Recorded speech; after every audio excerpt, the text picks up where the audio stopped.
Kiss.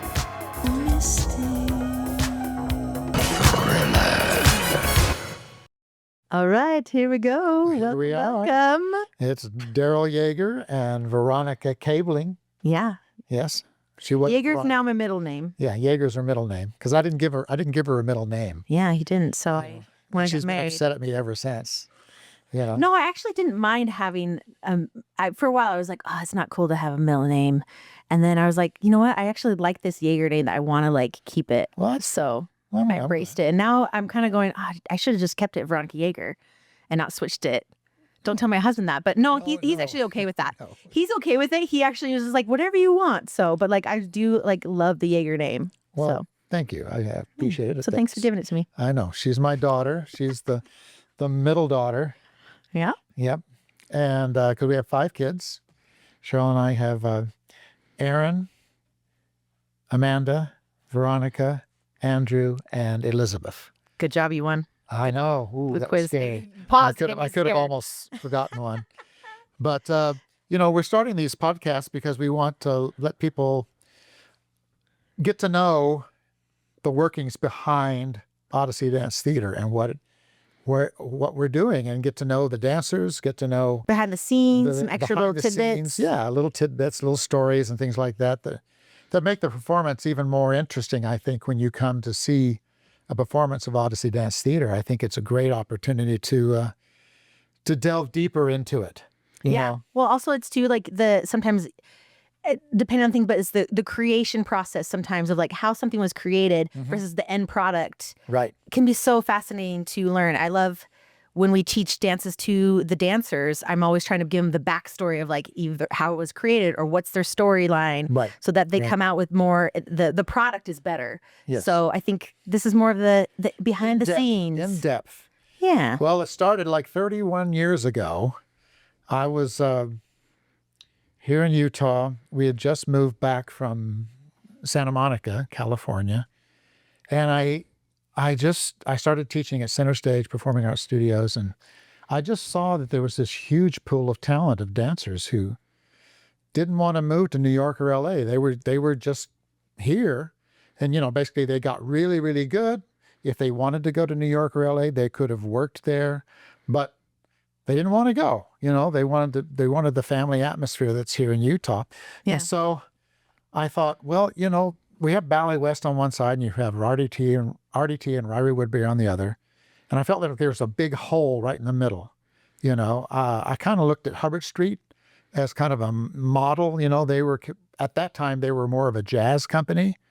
And I thought, so we call ourselves a jazz ballet company. And I thought, well, let's see if this works. I mean, who knows? I mean, you never thought that they had so many dance companies here in Utah that they could have one more. And I thought, well, let's get some of these dancers together. So we got those dancers together, put together a show. We did it at the Marriott Center for Dance up there in Salt Lake City at University of Utah. And it went quite well. I mean, we didn't make enough to pay the dancers, but the response from the audience was super strong. And, I thought this is kind of cool because it was more of a contemporary and commercial bend to it as opposed to strictly ballet or strictly modern. And so we did our first performances there.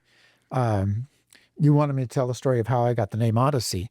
Well, we were in Denver at one point in time. This is my story. You tell your story. My story.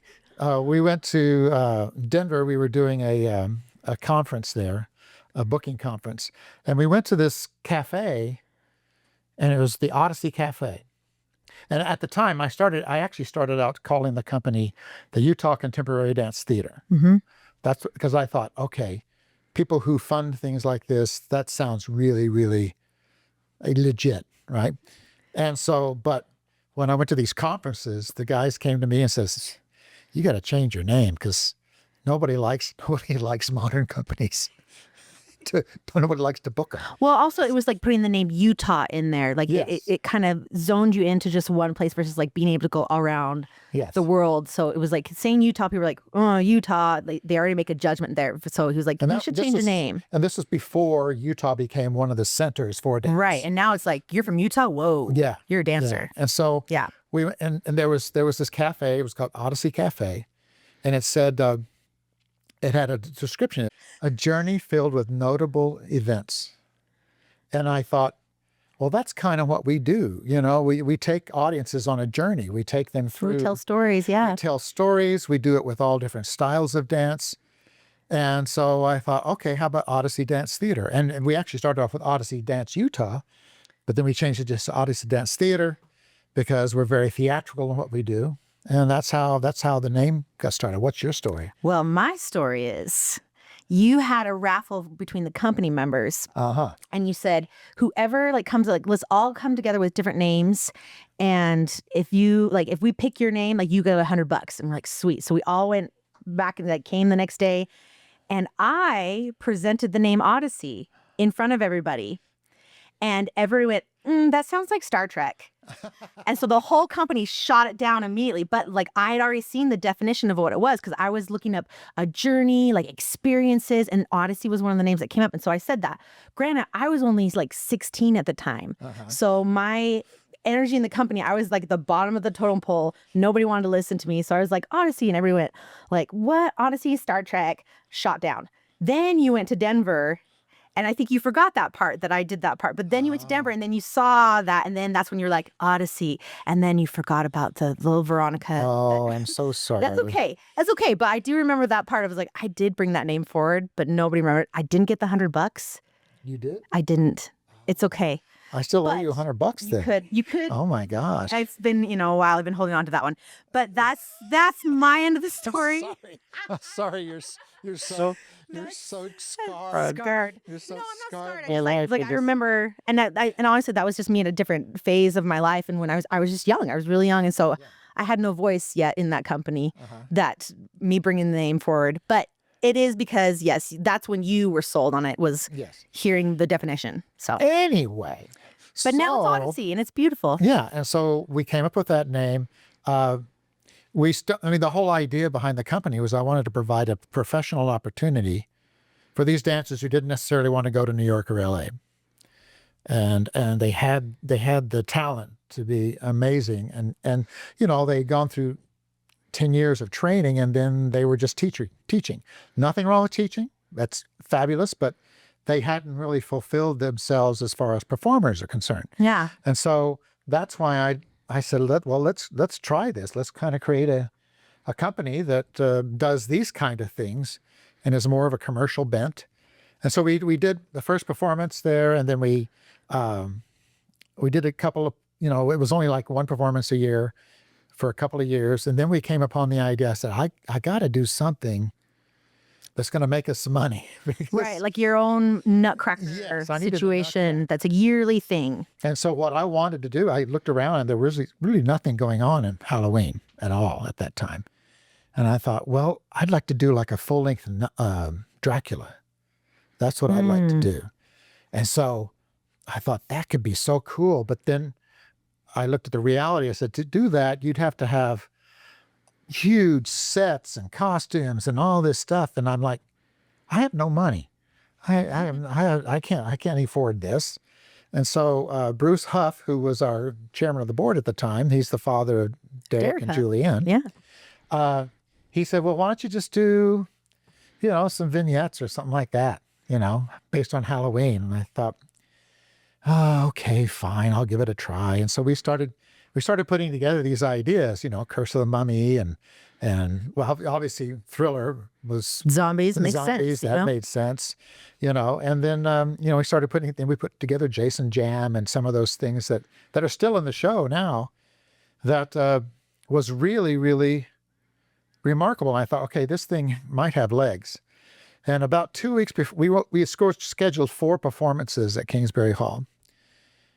And about a week before, the guy who's running Kingsbury Hall called me in the office. He said, Derryl, you've only sold like 50 tickets to this thing. Maybe you should cancel. And I was like, oh. I just knew we had something special going on in that studio. And I just thought, well, if I'm going to go down, I'm going to go down in flames. Let's just go ahead. I think there's something to this. So we did the performance. I think maybe 300 people wound up showing up for that first few performances. But the response was so huge. People loved it so much that I was like, okay, this has some wheels to it. And within 2 years, we were selling out.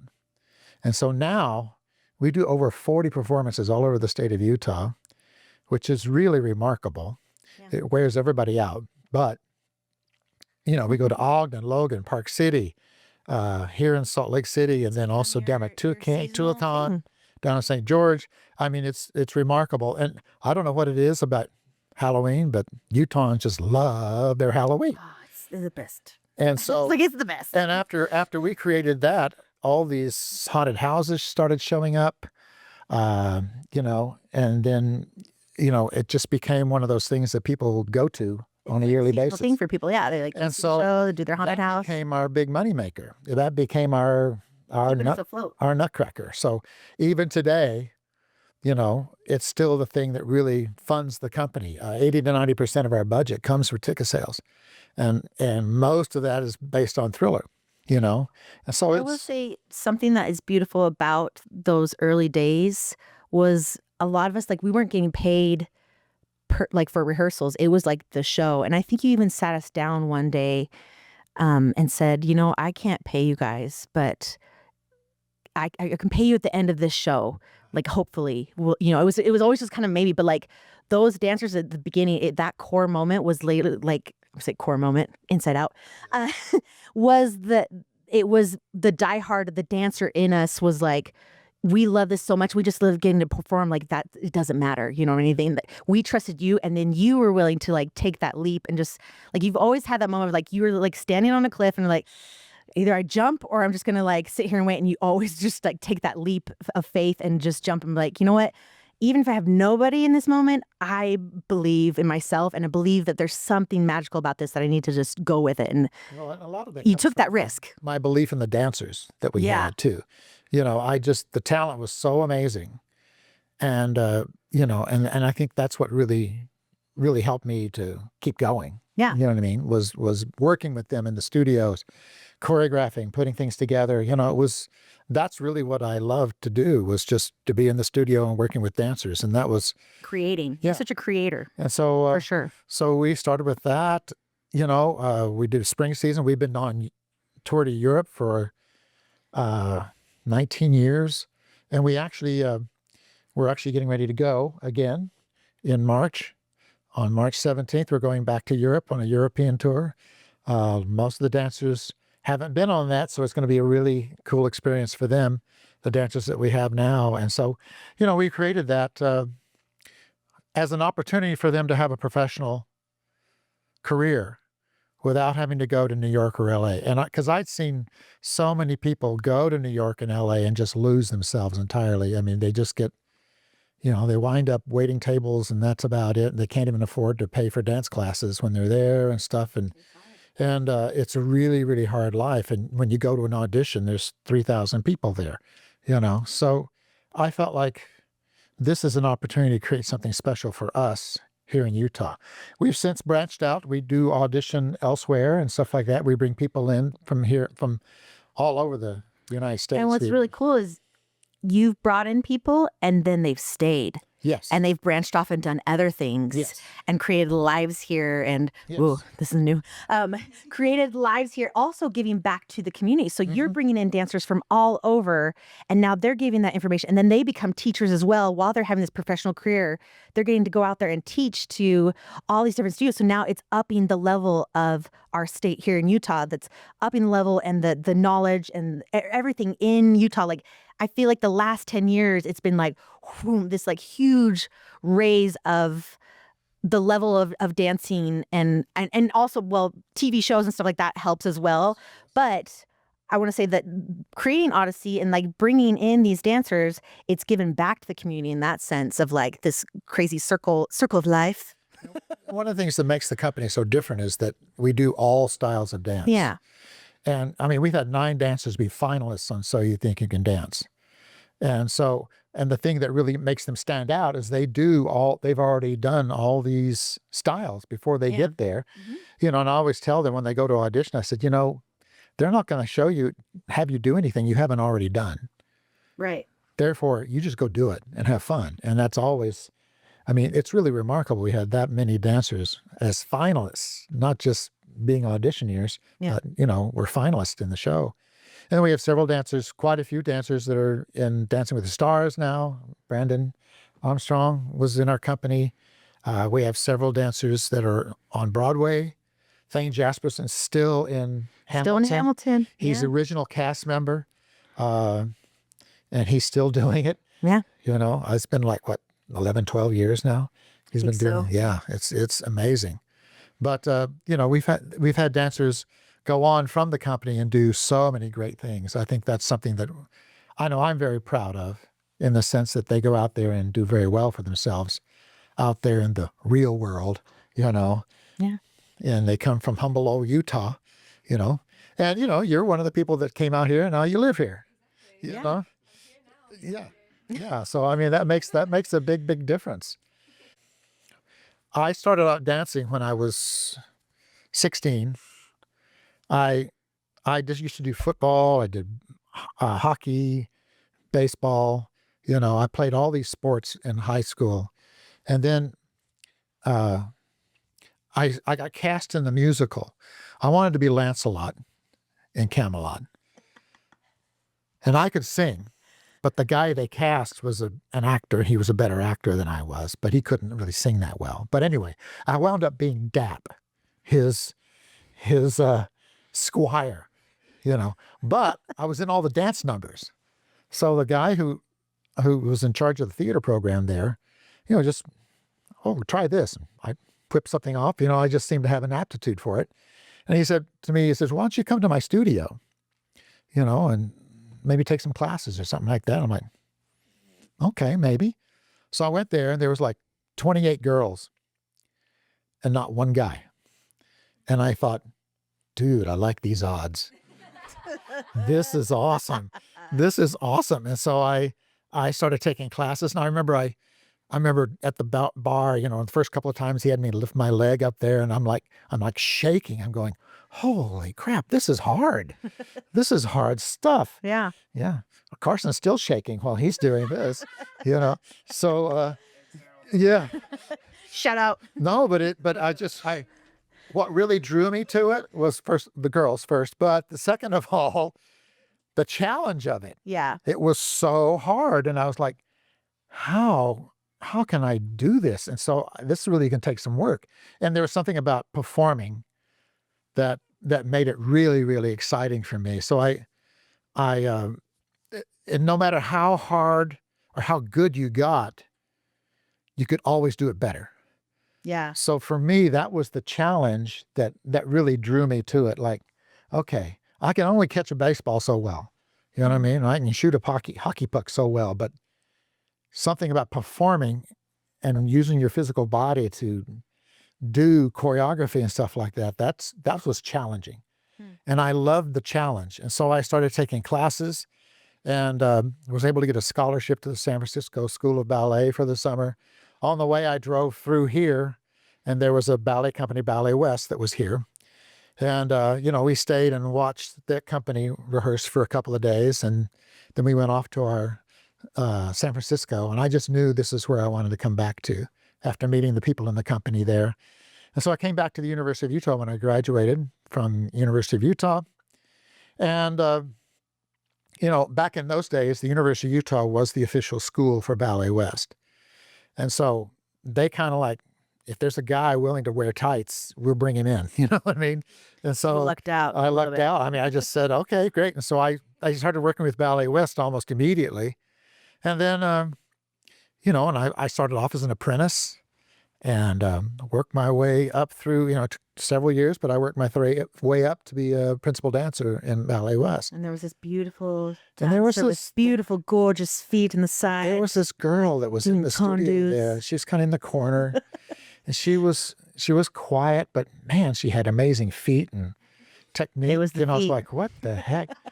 So I went I have something about feet. I love good. He loves good arches. I love good arches. Pointed feet. Yeah, I love The good dancer in arches. all of us, though. I feel like I always look at feet. Well, that's why I hate Barbie feet, because I want to see the point. I want to see the point. The ballet in you. Yeah, and so that's just the ballet in me. Anyway, but she was in the corner there, and we were rehearsing and stuff. And I went over to her one day. I was dating this other girl at the time that was still at the university, and I went over to her. I said, "Hey, you want to go out with me?" And she goes, "Where?" And I said, "Well, The Exorcist is showing. You want to go see The Exorcist?" That already shows that you were kind of in this like evil, like thriller vibe that was already like back there. Yeah, it was. I know, but like there's something there to There's it. some subconscious thing going on there. Anyway, I asked her, I said, "You want to go to The Exorcist?" And she goes, "No." And I'm like, Crushed. "What? Stabbed at the heart. Nobody's ever said no to me before." How dare And you? I said, "What?" And so I kind of, tucked my tail between her legs and went back across the studio and sat there and sulked for a while. And I thought, then finally it dawned on me, I said, "Wait a minute. Maybe it wasn't me. Maybe it was the movie." So I went back to her and I said, "Do you want to go out to dinner?" And she goes, "Okay." And so we went out to dinner. And I knew at that first dinner I was going to marry her. Yeah. And I called the girl I was dating the next day and I said, "I'm sorry, I met the person I'm going to marry." Legit, you said that? You're like, I've met the person I'm going to marry? I How did did. she receive that? She was crushed. It was bad. But I knew I was going to marry Cheryl. And I said, "I'm sorry, And I mean, I was still 18 at the time. And so, 18. but she was, when we got married, I was still 18 and she was 19. Her birthday's on the 14th of July. We got married on the 26th of July. And You're on the 29th. mine's the 29th Yeah. of July. So I was still technically 18 when we got married. She's an older woman, just 2 weeks, right? 2 weeks older. And and when I called my mom, because you had to get permission Yeah. at that age, if you were, if you were that age to get married. And I called my mom and says, "Mom, I found the gal I want to marry." And she says, "No," hangs up on me. And I called her back, like, "Mom, hey, listen, we got to talk about this." So no, And so eventually she acquiesced and said, "Okay." I think after meeting Cheryl or whatever, but that's how we got together. We danced together in Ballet West for like 6 years. She was my best partner. She was so good, so good. I've shown you videos of it before, right? She was so good. And so, we danced together for about 6 years. And then I I left Ballet West and started teaching at BYU.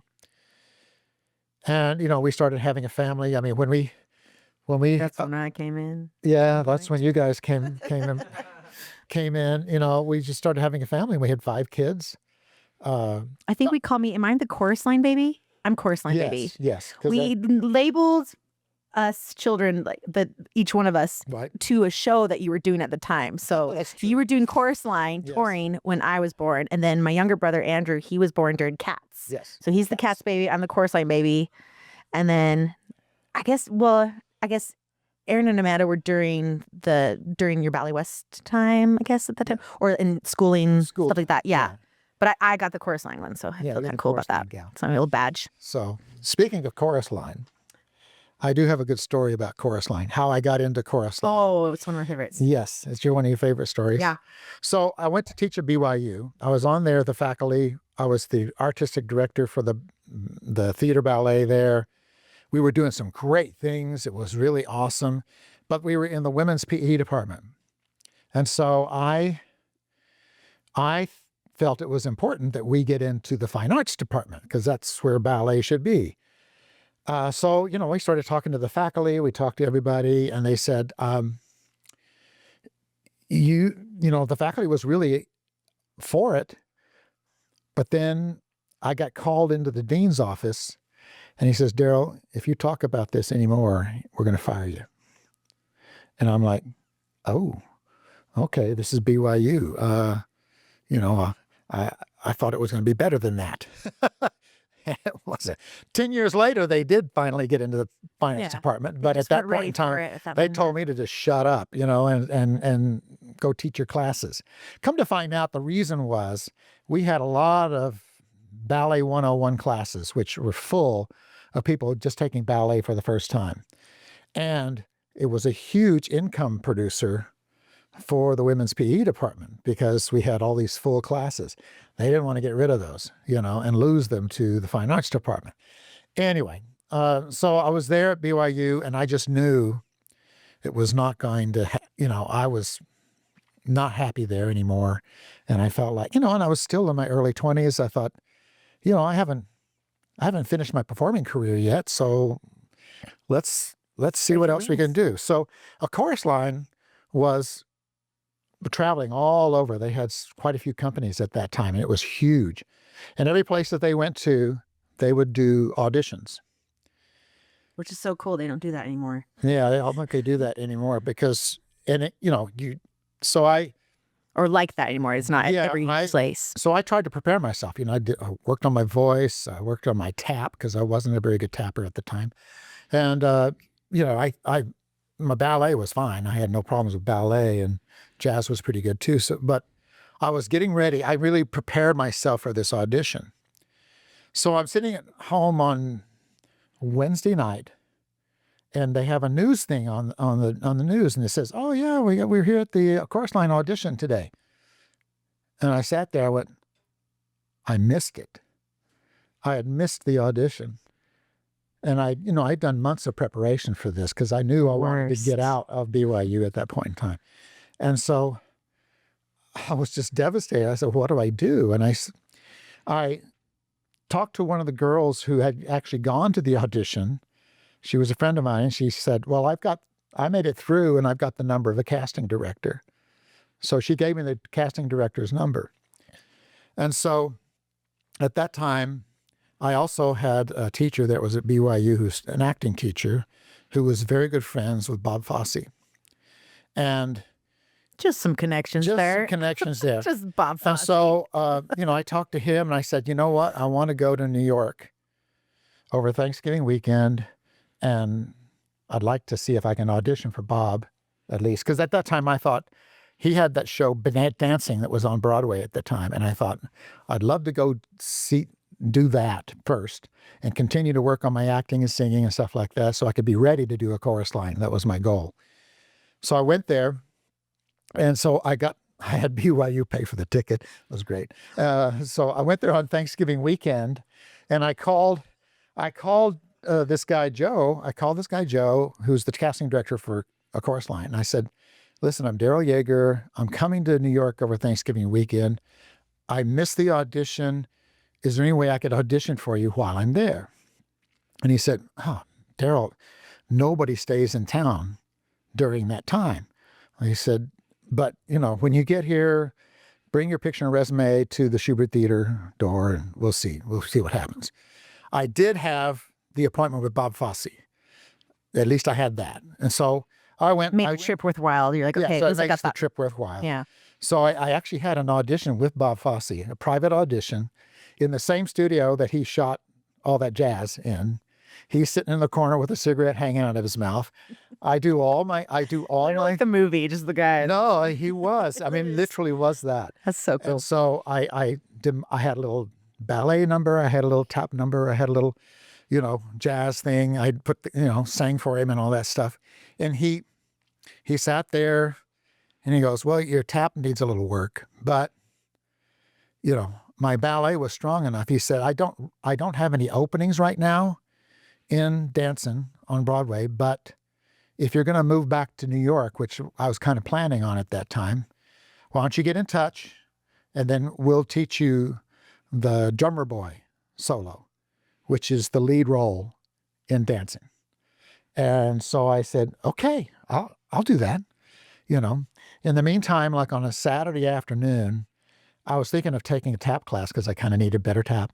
And, but I thought, I'll just go over to the Schubert Theater and see what's going on because I hadn't heard anything, And so I said, so I went over to the Schubert Theater stage door. Yeah. And I had a friend that was actually in the show.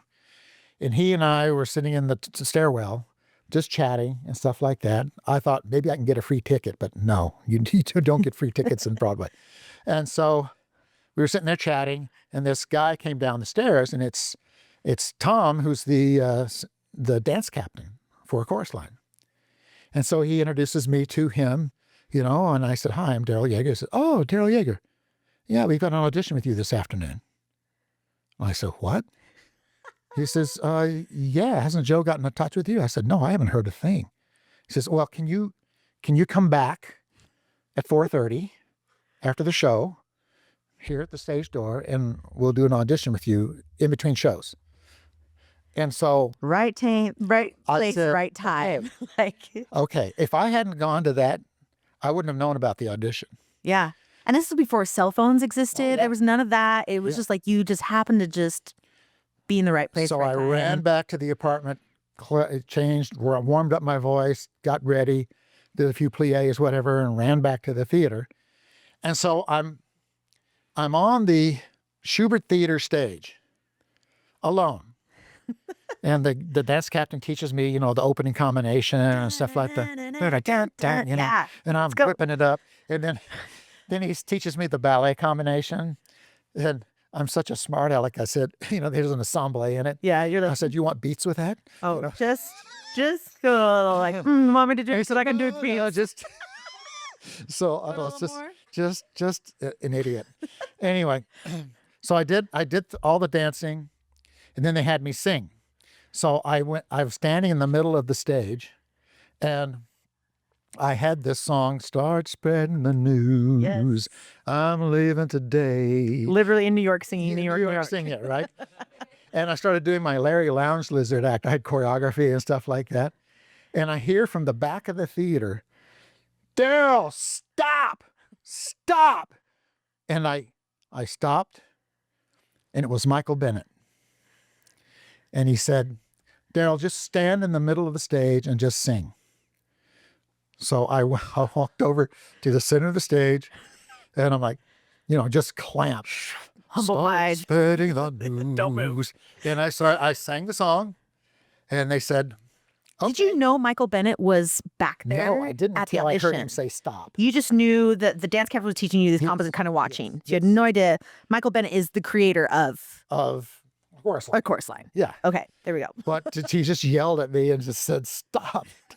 Don't do your Larry Lounge Lizard act." Oh man. I should have had a white tie. I mean, it was bad. Anyway. Not your best audition. No. Would you say? No, it wasn't. But learned a lot from that experience. But they called me in the office after the audition. They said, "Well, we think we might have an opening in our international company." And I was like, I'd rather come to New York because I have a wife and a couple of kids at that time and, rather settle down. I said, "Well, this international company is going to Seattle for 6 weeks. It's going to be in Las Vegas for 3 months. It's going to Boston for 3 months. Down. Philadelphia for 6 weeks." I mean, and I said, "Oh, well, that's not touring." I was used to Ballet West, where it's like bus and truck. And like every day a new place. Every day a new place. So I said, I said, "Yeah, we could do that." I said, "Well, we'll call you. We'll let you know." So I'd had these 2 auditions over the weekend, and both of them kind of went pretty good. And so my flight on Monday was in the evening, and I'm like, I was going to go take another class, and I thought, I think I'll just call Joe and see what's up, And I called Joe. So a payphone too? Yeah, it was from a payphone. Yeah. It was a payphone right on Broadway. It might still be there. I could just show you the one where I picked up the phone and I dialed it and I said, "Joe, have you guys made any decisions yet?" He says, "Yeah, we'd like to hire you." And I said, "What do you want me to do?" He said, "Get on the A train, go all the way down, get off on this exit, go to the New York Shakespeare Festival, go in, they'll measure you for your costume and sign a contract. And then we'll see you in 2 weeks in Seattle." And so I did all that, and literally I was running through the airport, just jumping in the airplane, just jumped in the airplane as it closed. But I came home with a contract in my hand. And it was one of the most seminal moments of my entire career because I jumped from ballet to Broadway like that. And I hadn't anticipated that at all. I mean, it was really, really quite remarkable. And still to this day, when I think about it, I say, if I hadn't been in that stairwell, I would have never heard about that audition. Yeah. And it changed the whole course of your career and your life. And from there, I did a chorus line. Then Dreamgirls. Oh, yeah, Dreamgirls. I did Dreamgirls for several years because Michael Bennett actually called me because they were doing a Los Angeles company. And he said, can you come do this? And I said, yeah, sure. So I did that. I was kind of the token white guy in that show. But I could sing kind of like a black guy, which is, they loved that, you know, me and my baby going downtown, you know, I could. That sounds a little more Elvis, I'm going to say. Well, I mean, I could fake it. Okay. I could fake it. And so he called me for that. And then the guy who was the dance captain, became the dance captain for Cats when Cats happened. And he called me because they were getting ready to do a Los Angeles cast. He knew I was there in Los Angeles because I settled down in Los Angeles after 2 years with Chorus Line.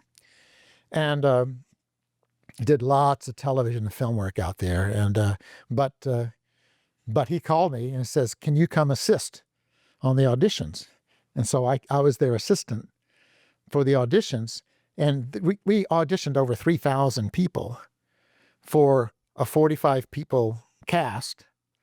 And the hardest moment of that entire experience was I'm behind the desk, you know, helping assist with all the choreography stuff. Like then I had to step out in front and do it for everybody else, you know. That you just been working with. Yeah, that I just been working with.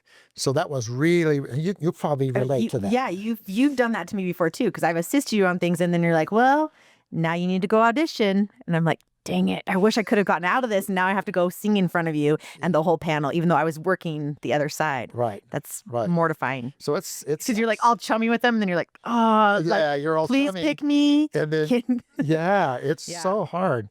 Anyway, I did the audition as well as do all the assisting. They cast me in that. I did Cats for 2 years there in Los Angeles. It was an amazing experience. You know, it really, really was. And that was kind of my Broadway experience. And then kind of after that. I think that's what also gave you so much versatility in what you like to create now. Like, I mean, that's where I see the change because of that moment is what evolved Odyssey. Like those were the beginning stages of you creating and experiencing and all the what you learned through that. Because it took the ballet concept and moved it into a more Broadway commercial storytelling avenue. And that was what really, really Odyssey became. I think you found that passion for that. Yeah. And then was like, this is what I want to create, and like found it.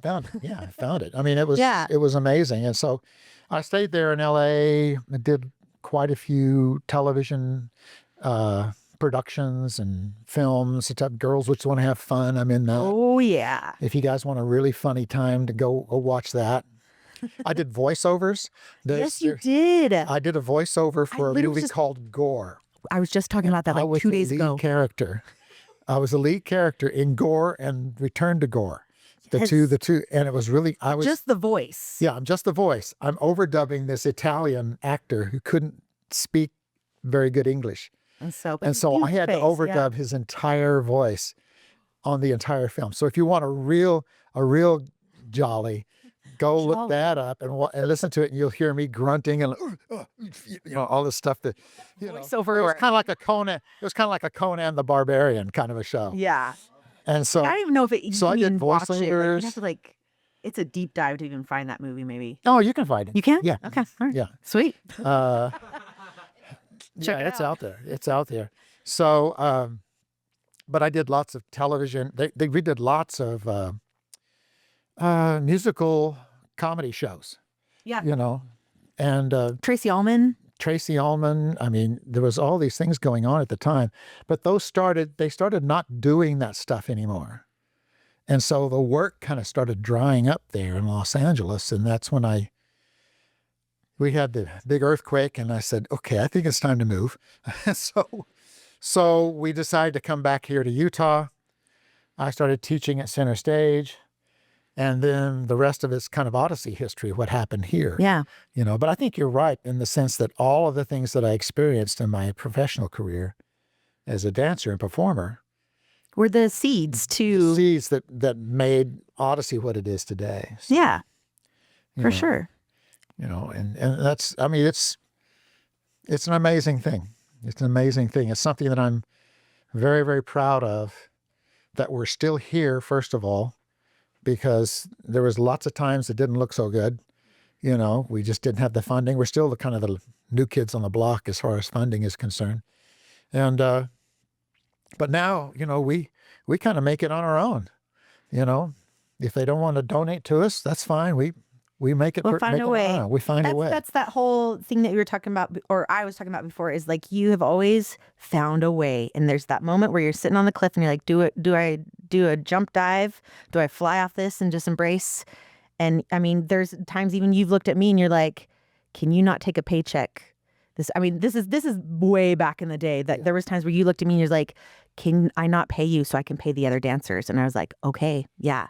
Or even like, I think I funded all of the dancers, like we pulled it out of my credit card to pay all the dancers. Right. Oh my God. And I was like, okay, yeah, like didn't even think about it, because I was just like, for me, it's always been a family business. And like, I mean, granted, I was raised by 2 dancers, so it was kind of like you're just in it to begin with. But like, I mean, there was times like for Thriller, like I'm 12 years old, I'm sitting there watching TV, and my mom goes, hey, can you cut these bones out in the costume while you're watching TV? And I'm like, okay, so I'm part of making the costumes now. Or, like it was just infused and from the beginning. Mm-hmm. But I never questioned it. I didn't go, this is my money. It was like, no, like to keep it going, I believed in you just as much as you believed in yourself. And I believed in the vision of it. And so I didn't even question it of like, yeah, let's pay. Back, yes. You did pay me back. Okay. Yeah, you did. You did, but like there was moments that I witnessed you in that. For a long time, I would just see the strong Derryl of like, okay, we got this. We're just going to push through. And then it's like, I saw that moment of like the realness of, yeah, this is tough sometimes when there's no funding. Like, what do I do? And like, hey, Veronica, like, what can we do? And I was like, well, I have some money. Like, should we just do that to pay the dancers this week? And like, okay, yeah. And Cheryl, I'll pay you back at some point. And I'm sure you've funded and refinanced and things. Well, to it work. Didn't take paychecks for years. Yeah. For you. So, it was very, very hard through those first years. But then after Thriller took off, it helped. Yeah. That's what really changed the complexion of the whole thing. There was nothing more amazing than the feeling of like, oh, I don't have to worry about money right now. And I don't have to worry about the dancers' paychecks and stuff like that. I mean, that was such a really, really difficult time to get through. Yeah. But in some ways, it was kind of the crucible that kind of made it possible for us to be where we are now, Let's see. I mean, I kind of said that like when I was 12, like it was just infused from the beginning when it started. I'm trying to think of how old I was when the company actually started. I want to say it was around 12. Yeah, something like that. So I was there at the beginning, but I wasn't on stage at the beginning. It was probably the first 3 years. So yeah, I'm 12, cutting out the Dem Bones costumes, helping latex the shoes and stuff. And, always create. And also like our dinner table, I will say dinner table was always creating. Like we'd sit for dinner and we like, you should do this. Like, what if this skeleton come? And I still do it to this day. Like I think sometimes you're like, Veronica, like let's tone it down. Cause like, what if this came flying in? And like, we're always creating. And I love that about our family and our household. It's always been a creative space that I feel like I'm just going to throw it out there and it can get rejected, whatever. It's fine, or it can be like accepted. I'm like, this is the coolest thing ever. Or maybe it doesn't work out. Sometimes my ideas aren't very good. But you were 16 when you started with the company, right? Yeah. So I was 16. I think I think I auditioned at 15, but 16 with the company. I had done, it was crazy because at that time I was really getting into ballroom, and I just became the the US champion and represented the world in Ukraine, competed there, but I already decided that I didn't want to do ballroom. So I was representing the United States in ballroom, but I did not in the Latin styles. But I was like already kind of like, this is not the path I want to go, because you'd sat me down and you're kind of like, Veronica, there are so many styles you're doing right now. Also, we can't really afford this ballroom thing, but It's a black hole. It's a lot. Well, hole. dance in general is a lot of money, like just depending on what you do. But it was kind of like you kind of decided, like you helped me decide, can you make a choice and kind of like decide where you go? And you'd already kind of started the company. I was kind of like, I'm okay not doing the bottom side, but I am glad and grateful for that, because it gave me something, vocabulary in my back pocket that I've able to pull out several times and use many times. Did you know she represented the United States? It's like in Ukraine. Peter actually, like, there's been several people in the company that I have no idea that happened. I was like, it's not something, because I'm the type that I'm not. I hate being like, this is my resume, you know what I mean? But like, yeah, I technically got third in the US, but then they disqualified the second place. So then we got up to second, and they would take the two top couples to the United States. So I went to Ukraine, representing the US when I was 15. Yeah. So did that. See, I remember one of my special moments with her as a young dancer. We, at Center Stage, when we first started, we didn't do competitions at all. It was just train. Yeah. And we finally decided to kind of dip our hands into a competition. And I created a solo for her. Oh my gosh. Baker. And we went to San Diego, I think it was, something like that. And it was the nationals too. Yeah. So I had to qualify it first, I think. Yeah. And so we went to nationals, and she won. Everything. She won the whole thing. And it was like our first try, you know what I mean? And several of the pieces that we had created started winning all this stuff because we had a real theatrical bent to it. Yeah. You know, whereas everything else was kind of drill teamy, you know what I mean? Our stuff had little stories and fun. There were some funny things and stuff like that too. But we just took it by storm. I'm like, oh, this is great. Yeah. But at the same time, I knew we didn't want to totally focus on competitions. Yeah. You have to train, you know. A dancer needs to train, and they need to spend those 10 years actually training so that they have the skills at their disposal. So when they go out in the world, there's nothing barring them, you know. They can do well, you know. And I think that's the thing that we see this too. Also, like the best thing you can do is give a dancer a job, but it's also the worst thing you do is give a dancer a job. Yep. Because sometimes we think, oh, I've got the job, and then we stop training. Yes. And we stop wanting to push ourselves to evolve and create and keep exploring, because we're like, oh, I'm good. I have this thing. Yeah. So yeah. Well, that's why Odyssey is such a unique situation, is because we still train. Yeah. On a regular basis. We do all styles, ballet, all different things. Ballet, we'll do some ballroom, we'll do contemporary, we'll do hip hop, you know, we'll do all kinds of things as part of our training, so that when we get to doing stuff like that choreographically, it's not new to them. You know what I mean? And I think it makes well-rounded dancers. I mean, it's kind of based on what a ballet company does, because they'll take class every day before they do rehearsals. So we do that, but there's lots of contemporary companies that don't do that. They don't have regular ballet classes or any training. They just show up for rehearsals, you know what I mean? And you know, go off and take your own classes if you want to or whatever. But maybe they can't afford it. Who knows? You know, but essential part of a company experience. Yeah. You know, and so I think that really makes us unique in that regard too. You know, it's an amazing thing. Every day I sit and watch these dancers and I kind of marvel at it. I said, well, look what we did here. You know what I mean? Look what we did and continue to do, you know, and I think we're just excited to take it into the future. You know, we're going to try to build our own studio here in the near future, have our own place, you know. There's some big plans.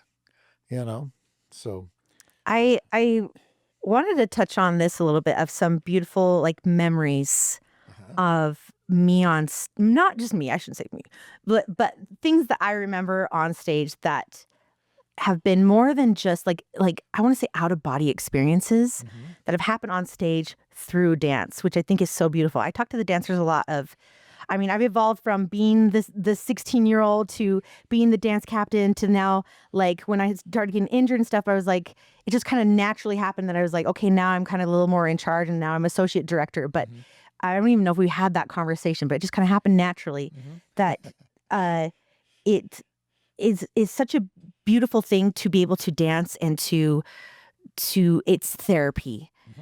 It is something that I struggle with. I'm not the best with my words, but I can speak through dance. And I think a lot of people can connect to that. In a lot of my travels, I've had a lot of experiences where I couldn't speak the language, but I would teach them dance. And suddenly it was like we were on the same page through dance. And I was like, oh, this is like bigger than like I can even imagine, and I want to share that with the dancers as well. And now being in this leadership role, I'm really aware of how I was maybe treated at the beginning, and how my experience of being on the company and all the other things I've dabbled into of cruise ship life. I've done musical theater stuff, like it just all the other tidbits and movies, like it gave me information that I was like, how was I treated? How did I enjoy the experience? Now as a leader, how do I want to infuse that in the next generation? And I hope that those dancers now are giving that information as well to the next generation or their students and stuff like that. Like I think it's this beautiful cycle, but now I'm rambling. I caught off my No, I think it's interesting because, ballet companies as they are portrayed in movies and stuff like that are like horrible places to be. But I don't think they are. Like that's the movie thing. That's what I'm saying. I mean, they're like cutthroat. I mean, there's a lot of cutthroat stuff that happens. That happens, of course. But at the same time, they're not as bad as they are portrayed.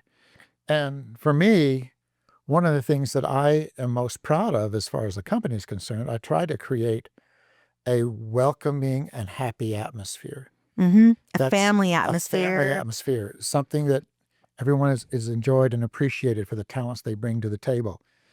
Because that is not what the real world is like out there.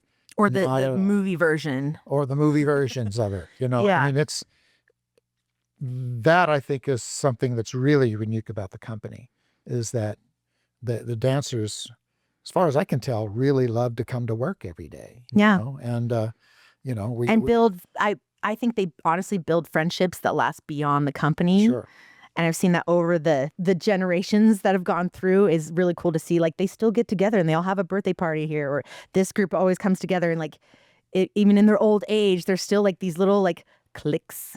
No, not cliques. They're just these groups that are just genuinely love each other because they've built that bond through the company, through that, giving them that home base and family atmosphere, that they've created this beautiful relationship, that you've created this space for that to happen. I think I do remember one really special moment for you. I know, I forgot my special moments. Okay, I have one. Okay. Maybe you're on the same page with me in my moment. She was playing Juliet. Okay, I want to share it. You want to share it? It's mine. It's It's mine. Because it's from your observation. Okay. But what's cool about Odyssey, this is the other thing, is the theatrical experiences of jumping in and diving and being characters. And so I was playing Juliet in Germany at the time. It could have been anywhere, but it just happened in that moment that I was genuinely didn't love myself. I knew I was going to cry if I told this story. I didn't love myself. I didn't think I was worthy of love.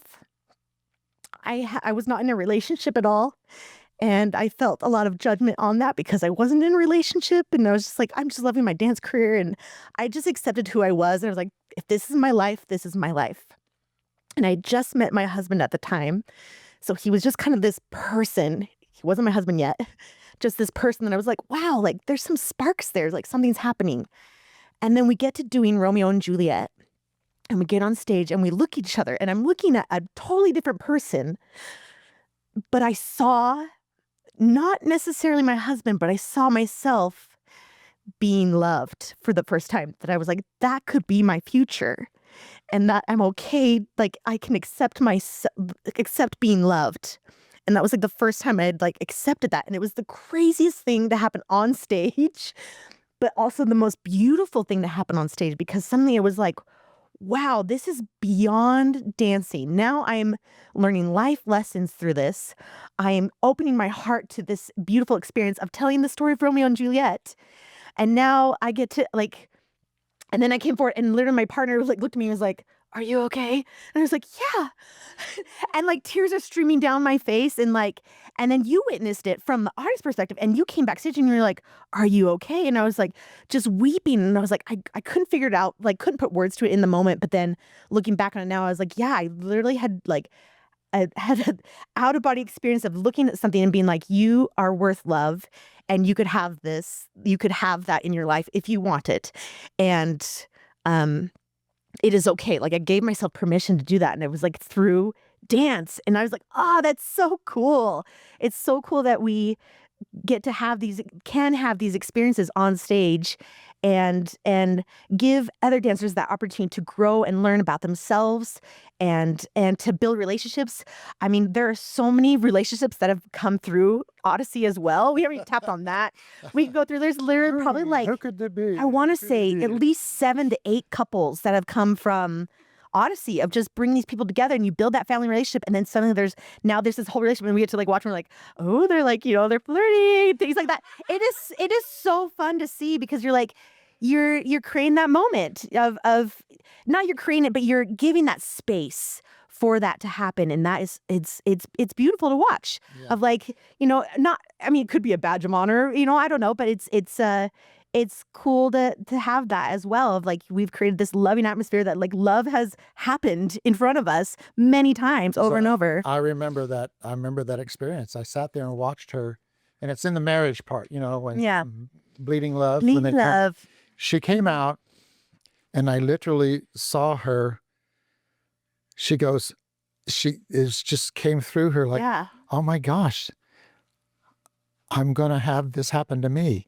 I'm going to be loved, and I'm going to have someone to love and be with. And I saw it. I saw it happen. And I was like, whoa.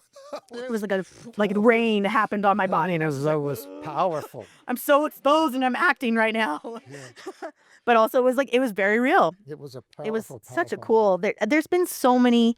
That is just one example of we could have a whole nother podcast literally about like the cool moments that have happened through. I was like, there's a moment like I was dancing with butterflies in Costa Rica. Yes. Like things that you're like, what? And I was like, I was like, how is this happening? Like butterflies are literally dancing with me. And like, you can't plan for those things, but that's where we were at the moment. And it's just been such a beautiful journey. An Odyssey, Odyssey journey. Yes. Yeah. And I think that's what is so cool is when we landed on that name is like, that's what it is. It has been a journey and it's a beautiful journey. So I remember when Cheryl and I started dating when we were in Ballet West, we were told not to date. Oh. Yeah. We were told you shouldn't, because we were dancing together too. We were partners. And from all the experience that I've seen, a lot of times couples who are romantically involved and are partnering together, they get in fights and they hurt, and we watch that too. You watch the love and you can also watch the little bit. Yes, and I've seen things like that. But Ballet West, they told me, no, you shouldn't be together, And so, but we had our first date on the Ides of March. On the 22nd of April, we were engaged.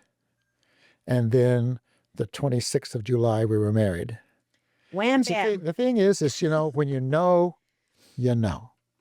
So I was just like, this is it, and here we are 51 years later, we've been married. And it seems to have worked out, Seems to have worked out. And hopefully, we'll get people who can appreciate the backstory of the company, and what we've been trying to bring to the stage all these years that has really developed into, I feel, quite a juggernaut The lady who was in charge of Dance Magazine, we used to go to this World Jazz Congress all the time, which was jazz dance companies from all over the world would come. Yeah. And So cool. we would go and we'd do our performances and stuff, and we kicked their butts. We kicked everybody's butt. It was amazing. And we were so good. And that lady from Dance Magazine, who was in charge of Dance Magazine at the time, said to me, she says, "You guys have changed the whole complexion of the dance world Really? by what you're doing." Wow. Because it was didn't know theatrical. that. It was good stuff. Yeah. It was just really good stuff. Something And different that hadn't been seen at that time. Yeah. And because it was just, we were doing something different, and we have been all these years. And I look at the wealth of things that we've created, over 60 world premiere works over the years. I mean, that's a lot, and I can't think of one that was a turkey. No, I mean, I think everything we've done has been really, really good. Yeah. In its own way. Each thing we've tried has just been amazing. And so that's what I'm proud of, is that we've survived, and we're still doing surviving. good work. Yeah. Still surviving, still doing good work. Yeah. Still out there, giving the journey. Odyssey. And that's all I got to say about that. Work. Well, we thank everybody for tuning in. We've had a great time. Yeah. Veronica was really scared at the beginning, but she's doing much better. Dance is what it is. Yes, she even cried. It's great. But we hope you've learned something about Odyssey and what we've been doing here, and then we'll come see our performances. Yeah. We got performances coming up first week of April there here at the Grand, after we get back from our European tour. And we're doing Romeo and Juliet and Chicago Nights, and it's going to be awesome.